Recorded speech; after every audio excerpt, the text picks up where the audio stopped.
है तो वो एक है। तुम हो एक अगोचर सबके प्राणपति।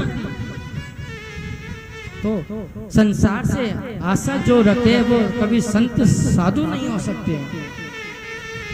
वो सिर्फ अपने स्वाद के लिए ही संसार में पड़े हैं।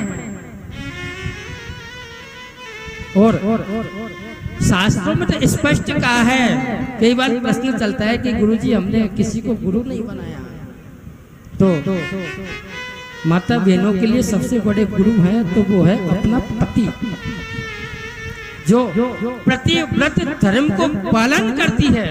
जो माता अपने पति में ही भगवान, अपने पति में ही राम, अपने पति में सब कुछ देखती है, उसके लिए शास्त्र कहता है कि उसको पति बनाने की, गुरु बनाने की जरूरत नहीं है।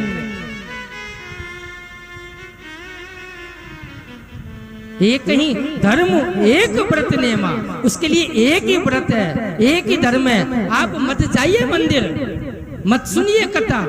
जो सत्य व्रत नारियां होती है, उदाहरण के कई प्रमाण मिलते हैं। जब चित्रकूट में 12 वर्ष का अकाल पड़ा था, महाराज अत्रि मुनि तपस्या पे बैठे हुए थे।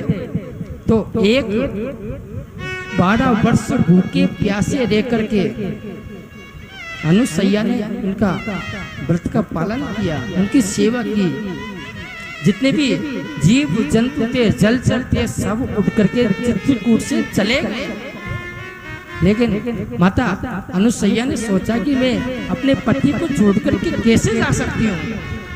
मेरा तो सबसे बड़ा व्रत, सबसे बड़ा भगवान है तो मेरे पति हैं। इनको छोड़ करके मैं कहाँ जाऊं। पानी की व्यवस्था नहीं थी, 12 वर्ष तक बगैर खाए पिए अनुसैया रही थी। ऐसा प्रमाण शास्त्रों में मिलता है। जब 12 वर्ष पूर्ण हुए,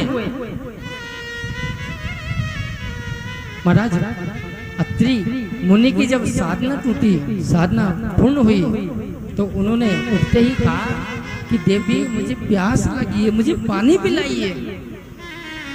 अब एक प्रतिव्रत धर्म को पालन करने वाली सत्यवती नारी ये कैसे कहें कि पति देव में स्वयं 12 वर्ष से प्यासी बैठी हूँ, मैं आपके लिए कहाँ से व्यवस्था करूं। लेकिन माता अनुसैया ने ऐसा नहीं किया। कहा कि महाराज आप थोड़ा इंतजार कीजिए, मैं आपकी पानी का प्रबंध करती हूँ। और अपने आश्रम से महाराज एक कमंडलू उठाया और आश्रम से बाहर निकल करके और कमंडलू को आसमान के नीचे लगा दिया और कहा कि हे गंगा मैया, यदि मैंने जीवन पर्यंत अपने पति की साधना की है, सेवा की है, एक व्रत का पालन किया है, तो आज स्वयं आपको इस कमंडलू को भरना पड़ेगा। तो शास्त्र कहता है कि उस दिन ऐसी गंगा की धार बही थी, जो वो गंगा की धार आज तक चित्रकूट में प्रवाहित है। यह प्रतिव्रत धर्म है। जिस प्रतिव्रत धर्म को आज लोग बागों ने खिलवाड़ किया। मत बनाइए आप गुरु, जरूरत नहीं है। अपने पति में ही अपने भगवान देखिए, अपने पति में ही अपने गुरु को देखिए। और ज्यादा ही बनाने की जरूरत है तो आपके पति के जो गुरु हैं उसी को आप अपना गुरु धारण कर लीजिए। जरूरत नहीं है। वैसे तो शास्त्र में माता बहनों के लिए निषेध ही बताया। बस एक ही बात कही है कि सबसे बड़ा गुरु है वो आपका पति है। कहीं भी पुराणों में वर्णन नहीं मिलता है कि किसी माता बहन ने गुरु धारण किया। बस जहाँ जहाँ भी सत्य व्रत नारी हुई है उनका एक ही गुरु है, वो अपना पति।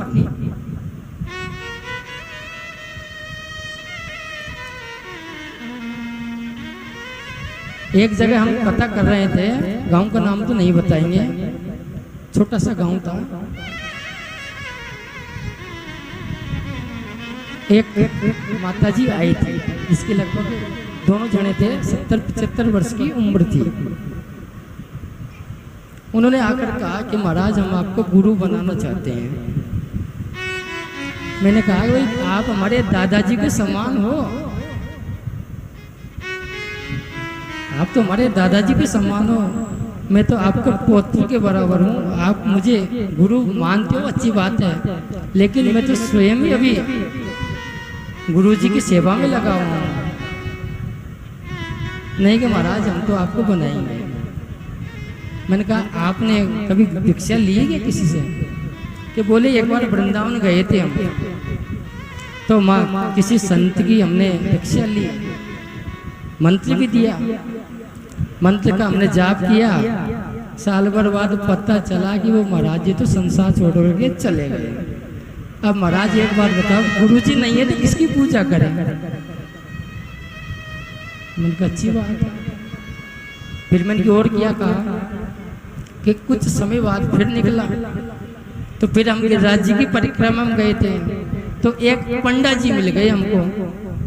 अब उनको भी हमने गुरु बना लिया, उनसे भी दीक्षा ली, उनको भी 100, 200, 500 रुपया कपड़े दे करके आ गए। उन्होंने भी हमको भगवत नाम की शिक्षा दे दी। जब साल 2 साल बाद फिर हम परिक्रमा करने गए, तो पता चला कि पंडा जी भी गए, पंडा जी भी गए। फिर मैंने कहा फिर माता जी क्या हुआ? कि फिर एक बार हमारे गांव में कोई संत कथा करने के लिए आए थे, तो हमने निवेदन किया कि आप हमारे गुरु बन जाइए। तो उन्होंने तुरंत कहते ही मंत्र प्रदान कर दिया। हमने भी उनको 100, 200 रुपये, 500 कपड़े, वस्त्र प्रदान कर दिए। गुरुजी आपको क्या बताऊं, वो गुरुजी तो सिर्फ 2 महीने बाद ही चले गए। अब आप बताओ कि जिसको भी हम गुरु बनाए वो संसार छोड़ करके चला जाता है। तो हमने सोचा कि आप तो अभी जवान हो, तो आपको ही गुरु बना लें। तो हमने कहा कि माता जी हम पे तो कृपा करो, तो हमें गुरु की सेवा करनी है, कथाएं करनी है, हमको तो बख्शो। तो ऐसे लोग भी संसार में, ये हकीकत घटना है। गुरु कोई शरीर नहीं होता, गुरु वो प्रकाश होता है। जिस प्रकार हमारी जो शरीर की जो परछाई है कभी हमारा साथ नहीं छोड़ती, उसी प्रकाश अष्टपहर 64 घड़ी वो गुरु का मंत्र हमारे साथ परछाई की तरह चलता है। गुरु कोई शरीर थोड़ी है, गुरु वो मंत्र है, वो साधना है। जैसे परछाई आपका कभी साथ नहीं छोड़ती, उसी तरह गुरु का जो दिव्य मंत्र कभी आपका साथ नहीं छोड़ता। मैंने कहा कि माता जी आप तो एक काम करो, सांसारिक गुरु मत बनाओ, श्री कृष्णम वंदे जगत गुरु। आप तो मेरे नारायण भगवान को ही गुरु बना लो, जीवन पर्यंत फिर गुरु बनाने की जरूरत ही नहीं पड़ेगी आपको। हाँ कि पंडित जी आपने अच्छा कहा।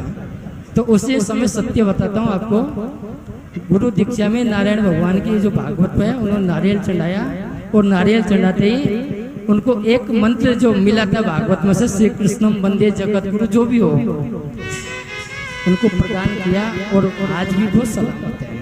ये पिछले 1-1.5 साल पहले की घटना है। तो गुरु कोई शरीर नहीं होता, कोई आत्मा नहीं होती, वो रूह होता जो हमारा कभी साथ नहीं छोड़ता।